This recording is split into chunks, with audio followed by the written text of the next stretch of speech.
Okay, we are good to go. Ladies and gentlemen, I'm your host, Andrey Benz, and I hope you're doing well today. Today we have with us my longtime friend, Kevin Goudreau. Kevin Goudreau has been involved in traditionalist and white nationalist politics for, God, Kevin, how long has it been? Quite a Uh, while. over 20 years. Over 20 years, yeah. So, God, I feel so old after a while now. I mean, I remember when the internet was like the new thing. Now you and I are going to have to start saying back in the day. Yeah. And the name of your organization is the Canadian Nationalist Front. Yes. I'm Kevin Goudreau of the Canadian Nationalist Front. Okay, Um, yep. and also just should point out that Kevin Goudreau's also been a longtime associate of Paul Fromm and his organization for a while. Yes. I've known him for a few years, and I've attended protests and rallies with him in the past and whatnot. Right. Okay, let's just jump right into it. The subject is going to be illegal immigration into Canada. Now, as we've mentioned off camera just now, is that, with this information in this day and age, it's hard for me to believe anymore that, you know, the sort of naive libertarian might say that, well, it's just bureaucratic mismanagement that we incentivize the worst of the worst to come in and don't incentivize the best ones. But frankly, there's no way that the information that you and I can acquire from the internet is just as available at the click of a button for anyone else with an internet connection. So I don't believe you can even use it's not even feasible to me to use the ignorance excuse of who Canada's taking in. And I guess the bigger question is what the intent is of Canada taking in the worst of the worst from the third world. What do you think? I think in the Liberal government open border policy to begin with is ridiculous. It's almost like they're trying to do the most damage to Canada for a period of time. Kind of like it's part of it. I don't think it's possible for anyone to be worse than but it's trying to do it a ban out so far. So, today, so-called PCs or economic markets, and this new influx of, Sorry, of illegals. sorry to cut you off. You're coming a little fuzzy here. Okay. How, how is it now? Okay, I can hear you better now. Okay. Okay. Yeah. The just letting in all these illegal immigrants from the United States because of Trump's policies against illegal immigration. Filling the Montreal Stadium full of immigrants, Hmm. uh, mostly places like Haiti and Haitians mostly right now, and then of course Somalians and people from the Middle East. But none of these people are actual refugees. They're not in any kind of crisis, and even the Syrian refugees haven't been in crisis. And they didn't come directly from Syria. They migrated through Europe, so they haven't been in danger for sometimes a few years. Hmm. Well, yeah. Well, the thing is too is that even if you wanted to give the benefit of the doubt, it's like we seem to be taking in, not we, our government's taking in the most low IQ, unassimilated, culturally different. Like the amount of loopholes you need to go through if you're from a fellow European Christian country like Britain or somewhere else in Europe is harder than if you're from the like out in the woods from Africa and you just want to come to Canada or the US. You want to come to Canada just because of the welfare state and you've got a criminal record. So it's not even like you know a oh, everyone's welcome. It's whoever can arrive on our shores. Like there seems to be a deliberate, I mean, frankly, um, attempt at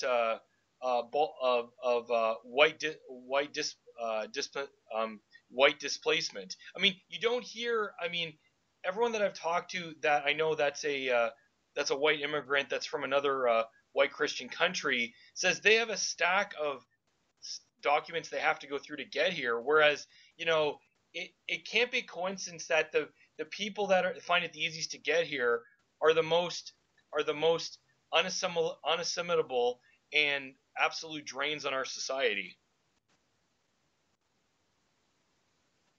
Yes, as I said earlier, we're spending about 50 billion a year uh, on immigration programs connected to the refugee programs and whatnot, and special handouts given to new immigrants coming in, flooding in from the third world and flooding across the American border. Right. 50 billion is not really a drop in the bucket.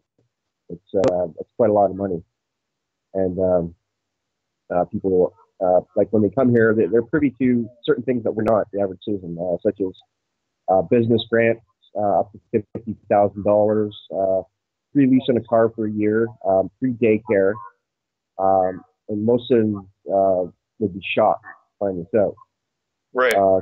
People, more money from social services, and for instance, things like coming into the country with 4 wives and 20 kids, which Yeah. has been documented. That's a lot of money that they're just shelling out. And then, of course, then they sponsor, for the rest of their family to come over here from wherever they're from. Oh, right. Yeah. I mean, it's funny. I'm trying to get my, well, not haha funny, but like, I'm trying to sponsor my fiance to come down from the U.S. and Canada. And, you'd think like to even get somebody from the U.S. from the U.S. to Canada or vice versa, you would think that I'm bringing this somebody over that's like from the moon. The amount of just bureaucracy and crap that you have to go through. And so what's actually kind of ironic when you mention Haiti and the illegals from Latin America is that I've spent about 6 months in Latin America teaching English, and it's funny because they actually know that they like the fact that the U.S. is so close to them because they like all the criminals and their sort of excess underclass population being allowed to go into the U.S. because because so they won't cause problems in Mexico and other parts of Latin America. So I'm almost just wondering that a lot of the Latin American countries actually like they will say, "Oh, we don't like Trump, we don't like the U.S. It's so racist," but realistically, it actually helps them deal with their excess underclass, particularly the more pure Amerindians and the unemployed and the criminals in their society, because then they don't have to deal with them. Well, it's exactly what Cuba did back in the day,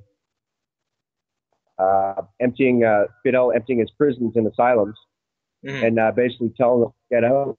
And then the Florida coast was full of Cubans and boats. And it was their whole criminal and crazy population. They were basically shipped over. And that's one of the main reasons why, for instance, China is one of our main countries to take immigrants from, like numbers wise. Our government's kind of make a deal with places like China, for instance, saying, okay, we're going to take an X amount of your population for basically favorable trade agreements. Mm-hmm. That's why we have so much China. One of those stipulations to take an X amount of their people. Yeah. And those people, of course, are their, as you said, their underclass and rebel population, who don't fit in their communist ideology, basically sending us the riffraff. Right. Well, and you know what the thing I find interesting too, though, is that particularly, it's funny, the left is so concerned about immigrants and refugees, except, oh, funny, you don't hear them being concerned about the actual refugees, war refugees from countries, if, to be really blunt about it, they're from white Christian countries. So, like, war refugees from, like, the war in Ukraine, or in, like, when, 10, 20 years ago when the war in Yugoslavia was happening, the SJW left doesn't seem to be so concerned about the war refugees from there, and it can't be a coincidence to me that the left doesn't have a problem, particularly the liberals and Democrats. They don't have a problem starting wars and creating new refugees if the refugees are if the refugees they're creating are white refugees. They don't have a problem with that. But if it's people of color, then let in everybody. Right. When it comes to refugees, Syrians, for instance, recently, after they leave places like Syria, all the surrounding countries around Syria have refugee camps. That's usually the first stop. So they're out of immediate danger of persecution, number one. So they're no longer a refugee at that point. Right. Number two, their next stop is Greece, the gateway to Europe. Right. Then they move on to Germany and then Sweden. And then everyone finds out, oh no, the best place to go get free stuff, whatnot, is Canada. Big talk in Europe. So yeah, sure they have their no-go zones and Sharia zones, but we can make the same zones in Canada. Let's go there. So by the time a lot of these people get here, they've been floating around Europe for the past couple of years, wearing $600 shoes, and 70% of them are men between the ages 25 and 35, all military age. Mm-hmm. Meanwhile, they're behind, you have 18-year-old girls fighting in the Syrian army to smash ISIS. Right. So men, 75% are coming over here with minimal women and children coming. People are like, oh, women and children. No, they're just a handful, like maybe 25% of the whole population of them that are migrating. The rest are just men between the ages 25 and 35. Well, and the thing is too, is what I love too, though, is that they're not even actual, like, very few of them are actually Syrians. If we actually got like Syrians, as in like from Syria, it wouldn't be as. I'm not saying I necessarily want them to come here, but it wouldn't be as bad. We get like the more, quite frankly, populations from Africa that are coming. Like, at least Syrians are sort of Persian. They're almost kind of, yes, I know that they're Muslim, but Syrians themselves tend to be at least semi-European. Like, they're somewhat compatible. Like, they don't have, under the Assad regime, it is a secular government, so it's not even like we're getting actual Syrians who wouldn't be as such a problem, as opposed to the so-called Syrian refugees that we're getting are actually not refugees, and they're not Syrians. They're actually more from Africa. Yeah, and you have a lot of Somalians coming in, also a Muslim country. And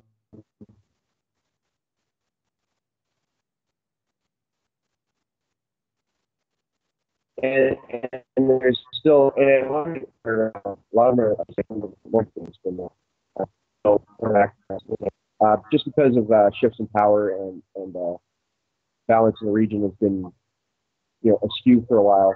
A lot of them are just simply economic migrants, just looking for the free handout, easy life that they know they can get in places like Canada.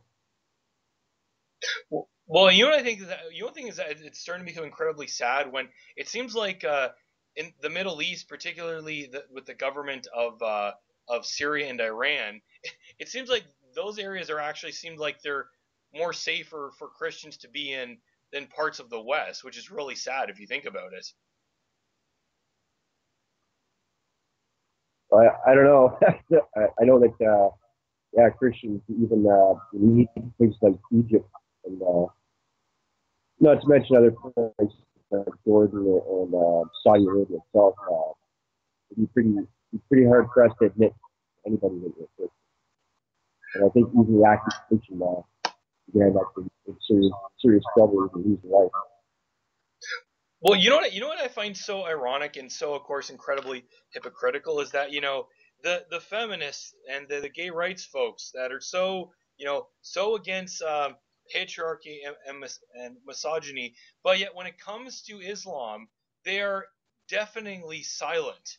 Like then it's their culture. We can't interfere with their culture. But like, oh my God, the overuse of like the masculine pronoun. That's the thing that'll get feminists pissed off, or a man checking out a woman's ass on college campuses. That's the thing that'll get them, up in arms. But gang rapes and that Muslim molestation game they have in Europe, like where are the feminists speaking out against that? Oh, it's quite hypocritical, and besides the 110 verses in the Quran that promote violence and murder of all infidels one way or another. Yeah. There's an 30 verses that specifically talk about the right to enslaving women and having their way with them and concubines and this and that, and how they're basically a piece of property like a dog. And Yeah. and the feminists would just, oh, it's their culture. Well, yeah, if they were in their culture, they'd basically be a sex slave, and they'd be dressed head to toe and walk behind them and not allowed to go to certain places or talk or do anything. Yeah. And the thing I thought was the thing that I thought was so weird was that the feminists got up the feminists got so um the feminists got so up in arms about Trump's, grab her by the pussy remark, and like they're it's do you think it could be as honest as the feminists, because they're on the SJW left, they don't want to criticize a non-white, non-Christian culture? Do you think it's just that straightforward for them?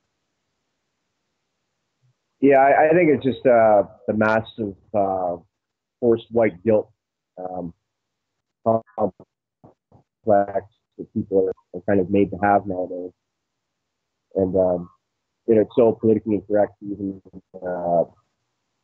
criticize any other religion or any ethnic group for any reason, Right. let alone their behavior when it comes to, for instance, on the East Coast, there's one of many sexual assaults happening across the country by Muslims in high schools. The excuse was that the girl was humiliated. She was groped and grabbed and everything at a school dance. And instead of any repercussions, the teachers just said, well, it's his culture.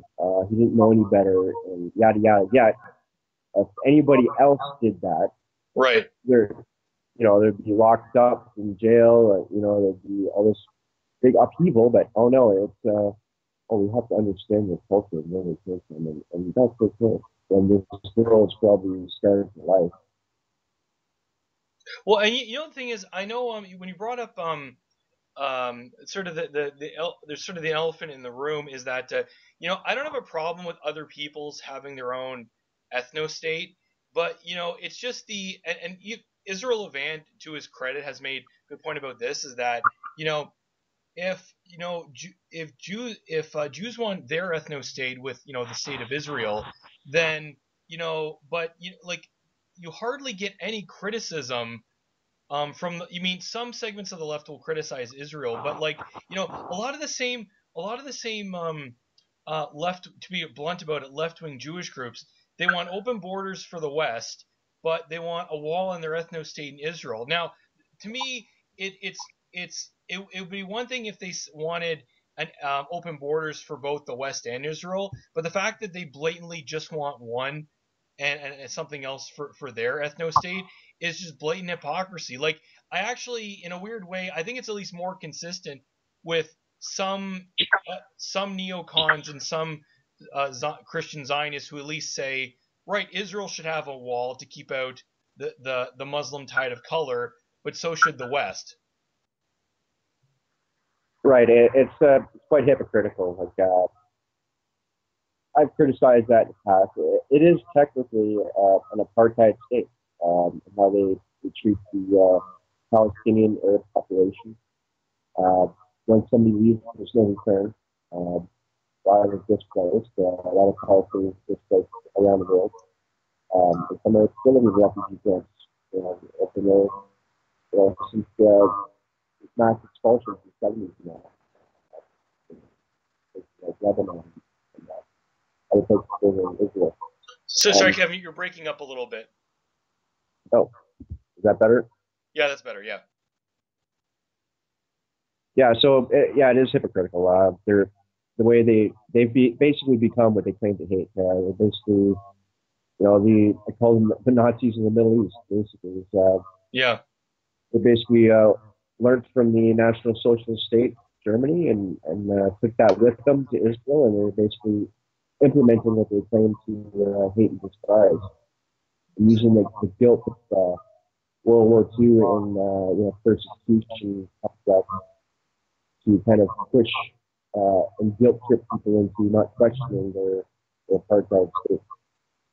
Right. Well, it's actually what I find what's sort of a warped irony is that by calling Israel an apartheid state, it's actually in a way that it's actually kind of undermining the situation that exists in Israel today and over exaggerating what, not that you're saying this intentionally, over exaggerating how bad apartheid was. Like, all apartheid was in South Africa was racial separation, but the Afrikaner government of the apartheid era, whatever you want to say about it, they didn't use white phosphorus to like put down their malcontents and dissident parts of their population. Like, it's actually more aggressively racial than apartheid.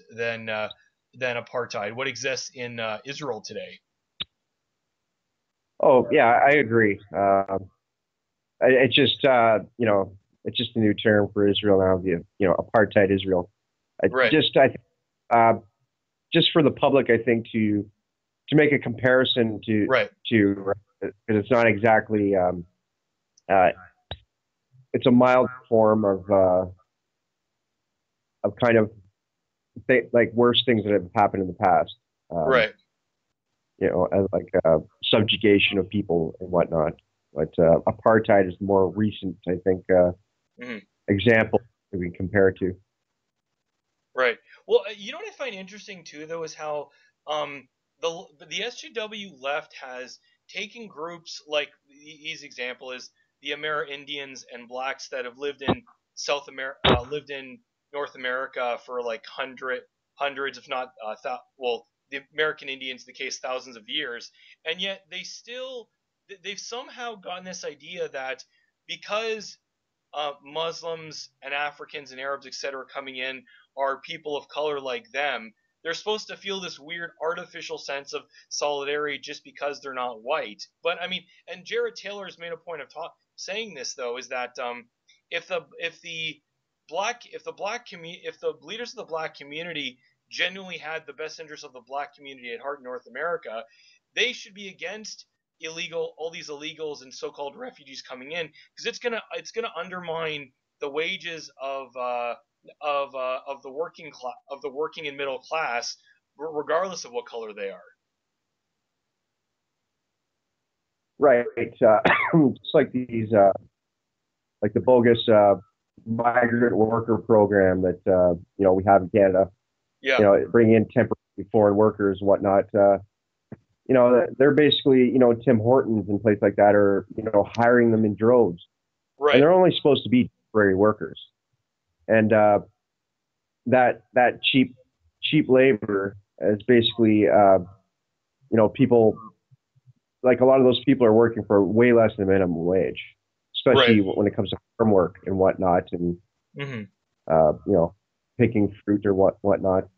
Um, and that's taking away a lot of work and devaluing the wages of people that are citizens that could be working doing the same thing. Right. And you know what I think is sort of ironic though, as much as it's so weird that the SJW left and their respective parties, the liberals in Canada, the Democrats in the US, because all their rhetoric is allegedly about helping the people of color, helping the poor, the etc. It seems like a lot of people that are genuinely like sort of naive humanitarians that are on the left but are generally think what they're doing is correct, is that they actually don't see that it's often these alleged humanitarians like Obama and Hillary Clinton that they destabilize the parts of the frankly non-white world that actually are stable, that actually are prosperous. Like, I mean, Gaddafi himself said, if you the wall that's sort of keeping the tide of color from Africa into Europe is my Libya. If you overthrow me, then the flood of the flood of Africa and the much of the jihadis that are living there are going to flood into Europe, or the attempts to destabilize Venezuela. Not that I'm saying I'm a socialist, but the that's one of the areas in Latin America that, even though it's their leader is mestizo and Gaddafi's an Arab, but they're still achieved a somewhat second world standard of living. So it's ironic that sort of made this bad joke that, you know, Democrats and liberals are so humanitarian when it comes to people of color in the West, but and don't say anything that offends them, and they deserve everything. But they don't have a problem with overthrowing their governments or dropping bombs on them abroad. Exactly. There's been constant interference in the Middle East and South and Central America since the 1950s and even earlier. Uh, quite a few incursions. I think all combined, probably about 60 different incursions in foreign affairs and public. Yeah, but it's so interesting to me that the SJW left is only anti-war, and I'm sure you've noticed this too, when it's a Republican or a Tory in the White House or in the Parliament. If it's one of their own, then to they're so blind to the foreign policy of when it's, so to speak, one of their own. Like where was the women's rights, the LGBTQ uh, rights people when Obama's regime was supporting jihadis in Syria and Libya, or when he was sending money to. Sorry, go ahead. You look like you're going to say something. Yeah, exactly. We're just to talk about the same hypocrisy. Like that. Obama was so anti-war before the election, and as soon as he got Right. elected, it was one of the things that blew me away that I expected of pulling out troops, but it was sending more troops to the Middle East and then these incursions into Libya and funding the ISIS and the Syrian rebels. Yeah. Well, and what's actually fun, what's actually warped is that he actually sent more money, even though he's not a neocon. He's actually sent more, so-called foreign aid. Shouldn't even call it foreign aid because that implies you're going to get it paid back. Free money to the state of Israel, and like the SJWs that are so concerned about people of color that they don't care if Obama sends money to the junta in Kiev or the state of Israel to kill Palestinians. No, no, no. What they're so worried about is Donald Trump calling Rosanna a fat pig or some little off the cuff remark. Oh, but if you're killing people and kids on the other side of the world, that's fine. Just don't offend people of color. Exactly. Even comedians aren't even allowed to make jokes without basically them getting shut down and being locked into a building, like happened in Toronto there a couple weeks ago. Where, a Jewish comedian was actually locked in the comedy club, and they shut it down. And he was a Jewish comedian, and they called it some sort of Nazi thing. And basically, he was just it was called a kind of like the freedom of speech show or something. He was kind of making a joke about it, Right. and they made it be this big right wing rally. And it turned out just to be a Jewish comedian that got they broke the locks and basically locked the guy in there and shut the show down. But even comedians can't make jokes at all. Jewish comedians, nonetheless. Yeah, Well, you know what I love yeah, too, though. I thought that was Well, you know what's funny though, and I think people like Paul Fromm and even someone like Israel Avant, who's of the tribe, obviously, even he himself is honest enough to kind of admit, like he said that initially Jewish groups were the first ones against free speech, but now like to use anti-free speech laws, but now it's kind of backfired because uh, particularly groups like Muslim groups want that same kind of protection, and now they're sort of like someone like Israel Levant, whatever you want to say about him, he kind of is sort of tendly admit that Jewish groups pushing for anti-free speech laws starting back in the '60s was a mistake. yes, and they're regretting that now. I don't think they anticipated. And back when these laws were pushed on us and introduced, uh, Canadians didn't even think about immigration at that time. Right. We were still predominantly European and Aboriginal natives mainly, and no one even thought about immigration. It wasn't even a concern. no no racial problems, no, it was never even a thought.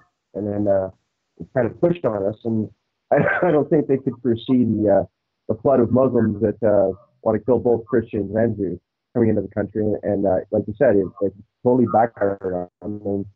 Their hands are tied. And you have these imams giving speeches about, exterminating whatnot.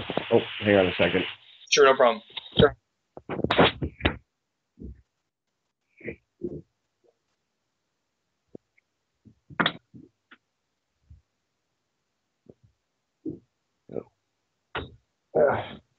Sorry about that.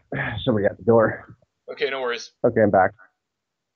Yeah, so yeah, there's, uh, as I said, Muslim imams and Canadian mosques preaching the annihilation and killing of Jews, but yet the Trudeau government seems to not be doing much about that. But in the past, Gentiles of another stripe, just Christians, Right. were to say something similar, they would be nailed to the wall, raked over the coals, it'd be over the news for months on a daily basis. Right. So it seems that Trudeau is also, his government has a lot of specifically Muslim Brotherhood influences, Iqra Khalid and all these other MPs and people in this government, and that even Jewish people trying to fight against the Islamification of Canada are basically being held back themselves by some of the laws that they helped enact. Yeah. Well, what's interesting though is that it seems to me that this is gonna sound kind of sinister, but I almost kind of like the fact that the two biggest groups that are very selective about which free speech they like and which speech they want restricted, frankly, Jews and Muslim groups, kind of go at each other because in a lot of ways they are, quite frankly, very similar. That they're hypersensitive towards any form of criticism is Islamophobia or anti-Semitism, and I kind of feel it's almost a little bit of like it's almost a bit of karma that you get like a pro-Israel group and a pro-Palestinian group going at each other because I don't know, I've just noticed that the Jewish and Muslim groups, they're so similar even though they'll swear that they're not, in that they cannot handle a drop of criticism. Like to them everything's hate speech. Right. Like in retrospect, beyond the ripple effect, what happens in the Middle East, what concerns us foremost is what's happening in Canada right now. Right. Yes, some of what's happening in the Middle East is filtering here with the kind of the Islamic war against Jews and whatnot, and the state of Israel, kind of Right. extending here. But beyond that, we're trying to remain focused on what we can do here, and we're kind of powerless to kind of do anything when it comes to Israel's treatment of Palestinians and whatnot, and Yeah. what to do about it. It's created a lot of strife in the Middle East, a lot of destabilization, and the Americans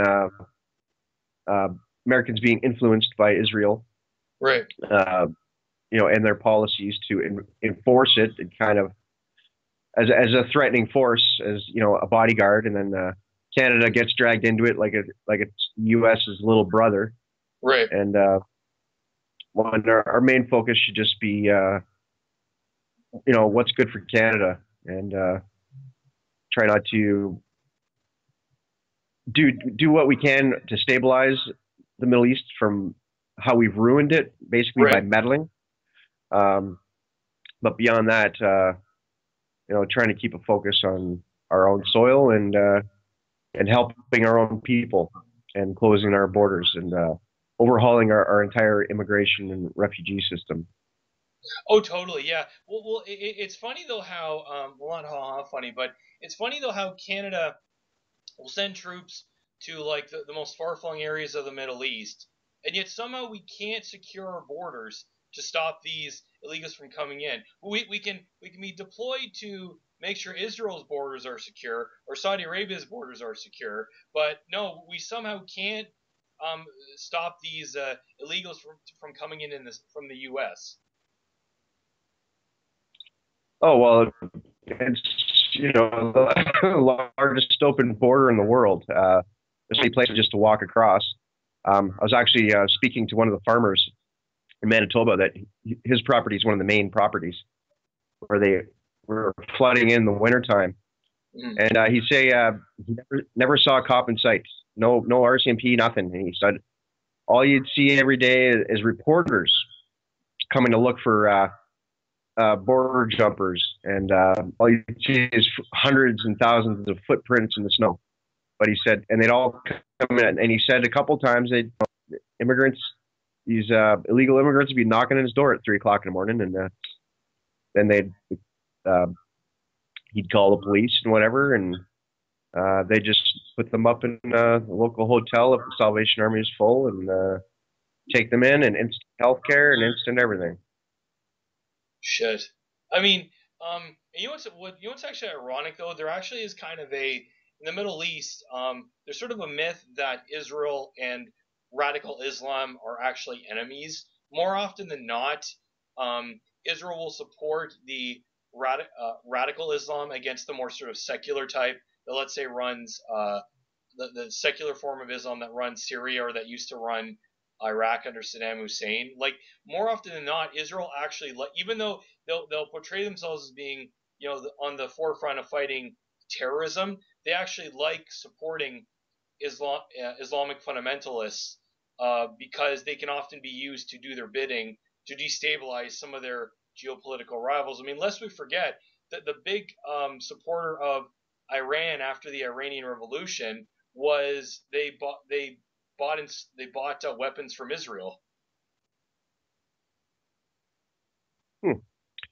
Yeah, I kind of noticed that too, where where they've tried to kind of undermine what's happening in Syria now a little bit, and actually Hezbollah has actually been fighting ISIS in Syria. Also, I think, and I think Israel has been kind of arming and helping the other side, the rebel side, right, of ISIS. They kind of sort of created that climate to help create ISIS, as well as the American meddling and destabilizing the Middle East. For instance, going into Iraq, and left a huge power vacuum that's helped create groups like ISIS.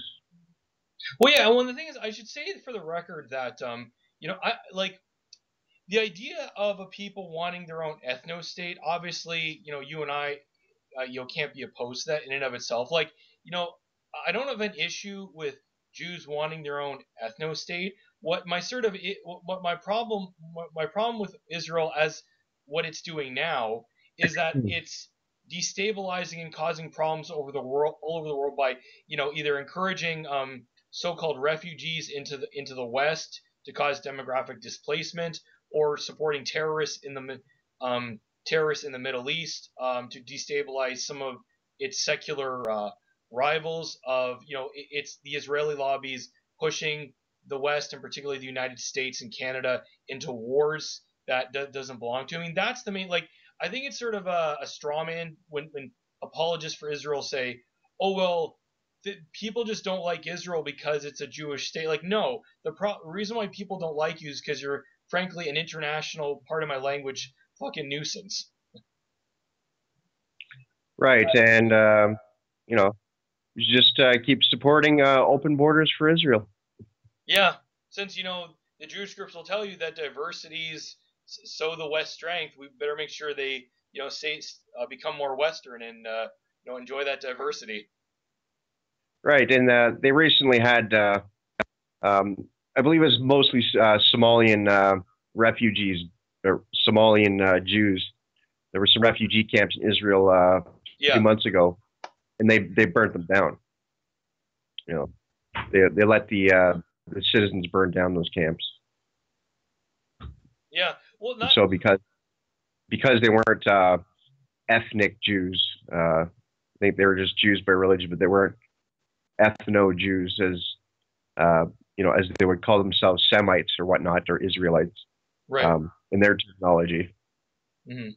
And it's funny, even somebody like Abby Martin, that I know that that she's sort of on the left, but she even did a good documentary for Russia Today, called "Do Black Lives Matter in Israel?" And they said that, if some of these Black Lives Matter groups are genuinely concerned with police brutality and state repression against black people, then you should look no further than to Israel. I mean, when I say black people, I'm not using that as a euphemism for the Palestinians, but like actual African refugees in Israel. Like, I mean, Israel's doing some things that even the apartheid regime in South Africa in its worst days wouldn't even think about doing.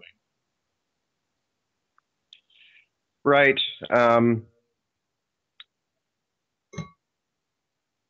It's just there's just so much hypocrisy, I think, because of um, the Zionist lobby has so much influence in disproportionately for their population in North America, regards to media and public perception, Mm-hmm. that people just kind of don't realize they've just been snowed to turn a blind eye to this, and people are just kind of cowed into any kind of guilt to criticize Israel in the current state of affairs, and meddling in the Middle East, also by the American war machine, basically the military-industrial complex. Are two main factors in the destabilization, and it's for profit and divide and conquer, basically. Yeah. Well, and also, something that I want to bring up that's sort of a really Canadian issue is that the I refuse to call them I refuse to call them natives or First Nations, because that denotes them a certain status that you and I wouldn't have. The Amerindians that are in Canada, um, why do you? I mean, I know it's a big topic, but why do you think they behave the way they do, and why do you think they're so politically aligned with the SJW left? Um, Actually, I think it's quite the opposite. Yeah, you hear some there, loud with their megaphones in Ottawa and around certain political circles, but um, the Canadian natives that I've talked to over the years are quite the opposite, especially when it comes to stopping third-world immigration and Islamification. They're quite on board with us. They're just not as difficult, and the other so-called natives, they're not even native. You look at them, they're white. It's Yeah. ridiculous. It's always the so-called white natives that are so outspoken about it, that they barely have a drop of native in them. So I find that ridiculous too, when they don't even have high cheekbones to be able to classify themselves as native. Yeah, But sorry, go ahead. Yeah. no, go ahead. Yeah, I was gonna say some of them look like, quite honestly, they're as white as you or me after a day that we've had a bad day on the beach, that we've just been a little sunburned. That's how like native they actually are. They're not even. They're like, maybe they have some, like a great grandfather that's maybe native, but other than that, they're as wasp as like you or me. Yeah, I've in my early travels across the country, I had visited and passed through a few reserves where you look around and you're like, where am I? This doesn't look like a reserve, because half the people have blonde hair and blue eyes, the other half look like the rest of the Europeans. The odd features of maybe a olive skin or high cheekbones see once in a blue moon, but in general, you don't really. I didn't really see a lot of uh, racially or ethnically native reserves. I found a lot. Majority of them were white. Yeah, I Well, found that, and those seem to be the most vocal when it comes to social justice warrior crap, yeah.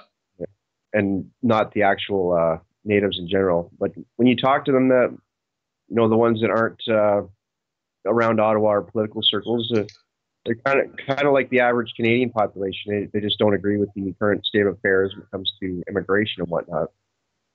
Right. Well, you know what's interesting is that the it's funny the ones that are like maybe a quarter native, so therefore they kind of self-identify as being native, and they're part of the like these I don't know more or No Dakota Access Pipeline SJW aligned native groups. But it's funny that they will speak with such authority as if they're like, oh, I know what it's like to be a native in Canada, and such that it's so difficult. And of course, as they're saying this, they're living either a taxpayer funded or mommy and daddy funded room on campus. They overly romanticize reservations and think, oh, that's just an example of how naturally communally socialist, you know, North American Indians are. Like they have no, they have no connection, and they will never go on these utopian reservations or native communities that they say they care so much about, but they'll preach to everybody else about how, oh, I'm so concerned about the native community, but yet, frankly, they live in suburbanite, university, like white man's country. Yeah, and they also complain about um, impoverished reservations and whatnot. I've seen reservations; they don't look impoverished to me, and they get a lot of government funding as well. And for instance, reservations out west, near oil fields, Right. they have entitlements and royalties they get from the oil. And when somebody from that tribe turns 18 years old, they inherit, some average around $150,000 uh, per person just turning 18 and being from that reserve. So there's a lot of casinos and other things like that. It's not like these, the one out of 100, Right. super reserves that's like up in like Iqaluit or Right. Nunavut or whatever, up in the middle of nowhere, Right. because they have to fly everything out there basically Right. keep things going. But that's very few between. Well, one part of the reason why, and I mean, and this is the main reason why Stephen Harper, although I don't like his partisanship towards Israel, and I know you don't too, but one thing I think that the Harper conservatives were spot on about was they were trying to actually dismantle the reservation system and end the Indian Act and restore like private property rights to the inhabitants on the reservations. So, like, the main reason why the reservations are poor, or the ones that are poor, the reason why they stay that way is because they're run on a sort of socialist economy. So everything's handed to them. They have no incentive to get their act together. Yeah, correct. And this supposed poverty, I've actually never seen it. I've Oh, visited quite a few reserves in my travels, and it's like cottage country basically. They're quite nice from what I've seen, and they have their economy, and like I said, they're funding their own policing right. and whatnot. It's not like those the one that they always focus on that's way up in the middle of nowhere, and um, that those are virtually non-existent. I think it's just a lot of just something to complain about to perhaps increase next year's budget that they'd receive. Right. What's funny though is that it's never put into because so much of the blame of why any if you're on reserve and you go through the schools there, you a lot of these people that live there really don't know that the reason why the ones that are crappy, they're crappy because the reserve itself might get a lot of funding, but the Indian chiefs that are basically function almost like as a commissar bureaucracy where they receive funds from Ottawa, but they're not held accountable to what they do with it. So you'll get some of the chiefs that are like living the high life while their own people on the reservations that they allegedly are so concerned about are starving to death. Yeah, and but as I said before, those ones that you know might be impoverished. Those reserves are virtually non-existent. Mm. This is just a smoke and mirror spectacle that they kind of put on. It doesn't exist. I've seen them for myself, and I've seen nothing like that. My travels from coast to coast, stopped in that couple here and there, Mm. doing a bit of tourism over the years, and nothing like I've seen on television. Just Right. the odd you see on TV that were bad, like way up in Nunavut or places like that. Those super isolated might have some problems, but the rest across Canada, I haven't seen anything Mm. that would indicate problems that they claim. Well, I don't know if you're I don't know if you've ever seen the YouTuber called the Squatting Slob, who does a lot of like catches the SJWs in like a lot of this in a lot of their stupid questions. He asked one of them that said, "Well, we're on stolen land to begin with," and he asked like, "Well, if you really feel that way, are you planning to leave yourself or give away all your stuff to a native in need?" And then the SJW had this look on his face like, well, no. And it's like I've never heard like I can almost respect I can almost respect somebody who's altruistic but does walk the walk, like, preaches sharing and altruism and does it himself, like frankly a lot of genuine Christians do, even though if I may not agree with who they're being altruistic to. But I can't even remotely respect the people that are altruistic with other people's money, with other people's stuff. Like, no, no, no, I don't want to give up any of my so-called white privilege to the to the native or person of color or Hmm. refugee in need, but I want other white people to. Oh yeah, for instance, years ago I was debating and talking to this communist, and this communist was like a millionaire business owner, and I asked him if he ever donated money. He's like, hell no, I work for it. He goes, I know I'm a communist and I'm a millionaire, but I work for it. I'm not giving any of it away. So that was just kind of, I had a good laugh at that. Yeah,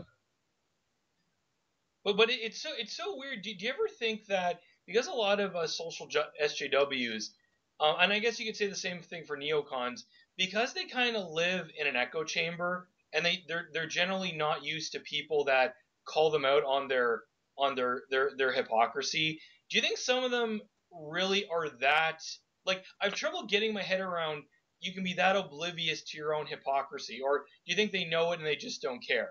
What do you think? I think they're just idiots, really. It's so hard to kind of put yourself in their shoes and kind of figure out how they think and why they think that way. Right. I think they're just ignorant sheeple that just kind of like don't think for themselves. They just parrot what they think and see as correct from the news or their social Right. group, the so-called in crowd, because they just seem to parrot and mirror the same kind of behavior everywhere. It's almost like contagious mental illness that they have. Right. Well, I think something about the one thing that makes the big difference between those on the left and those on the right, and I'm using the term right very loosely, is that, we generally do like even those that are the most aggressively racial minded alt-righters or, Christian traditionalists, we all do kind of have an implicit like libertarianism in the sense of we do generally like debate. We like sort of the joust of the argument. Whereas a lot of like the SJWs and neocons, they really don't like having their narratives and half truths challenged. Like for example, when the Ukraine civil war started, is that I really was generally curious about, both sides, both the Ukrainian and the Russian side of why this war started. But there's a lot of people that will claim that they're so open minded that have their tunnel narrative view of the world and don't even want to know what the other side of the argument is. Yes, I find that they really don't have any arguments. Like when you stop one and try to debate with them, uh, their automatic reaction is basically just to throw insults. Yeah. They just throw irrational insults, and their faces are twitching like rabid dogs, and they just seem to have no defense. And when you hit them with any kind of questions, they just really have nothing to say but throwing insults and bring up old cliches of equality and this and that, these myths that are just founded on lies. Well, yeah, I mean, the biggest, it's so interesting that, if they actually had arguments, then they shouldn't have a problem with debate with people they disagree with. Like, quite frankly, laws don't need protection from criticism by the state. Only lies do. Hint, hint about certain historical events. Yep, yeah.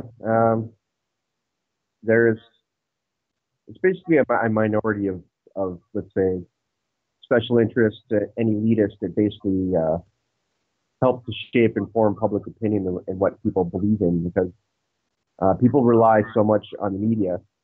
Although today, thanks to social media, are able to go to alternative sources and kind of alternative media outlets to get some truth, but people are still cowed into the big CNN networks and BBC and whatnot, and what their slant on the whole world is, and people are just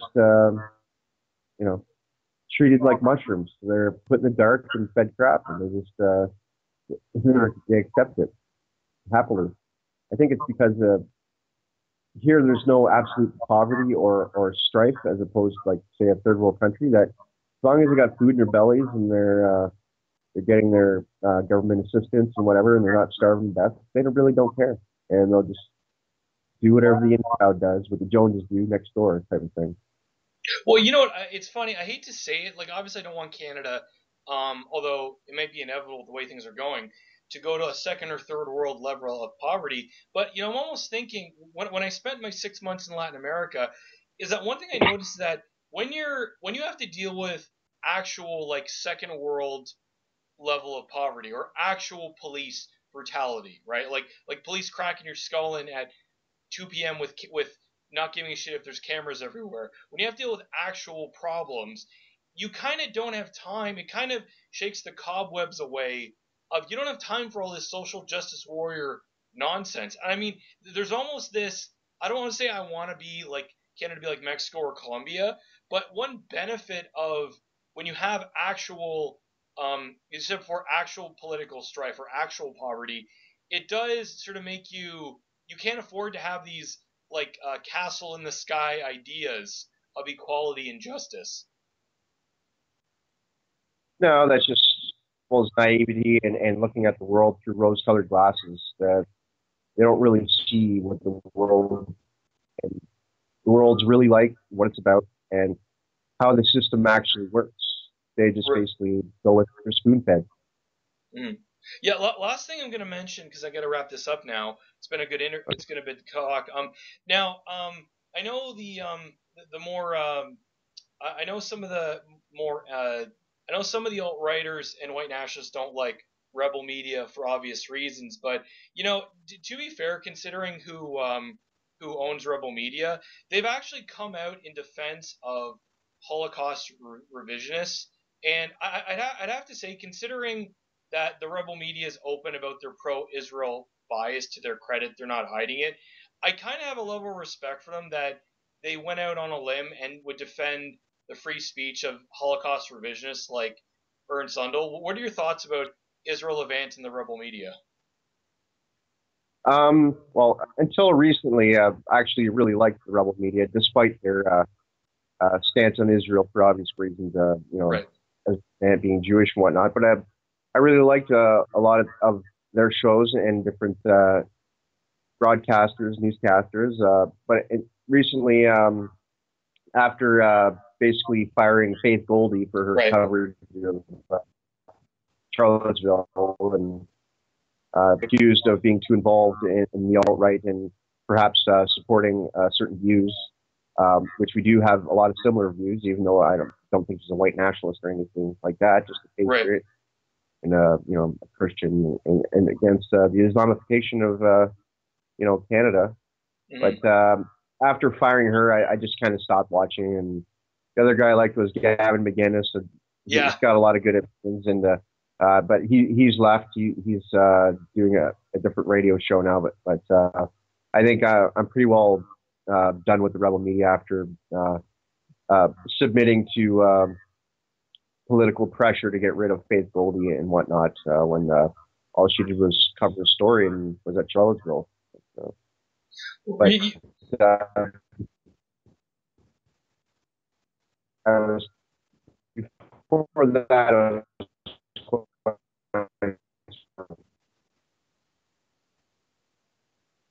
Sorry, your image froze. Okay, it's good now. Yeah. Yeah. Well, oh, okay. the thing is that I love the fact that all Faith Goldie did was she went on a I forget if it's the which one is it? It was like one of the very popular alt right. It was like the Daily Stormer or TRS or something like that. And Yeah, she didn't even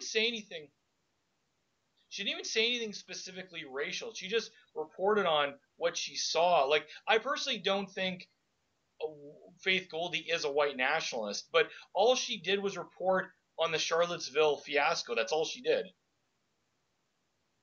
yeah, and I'm basically, and it was she wasn't. She just happened to be, in the middle of it and reported on it, and to be chastised and fired over that is ridiculous, and all the political pressure coming from even the Conservative Party Yeah.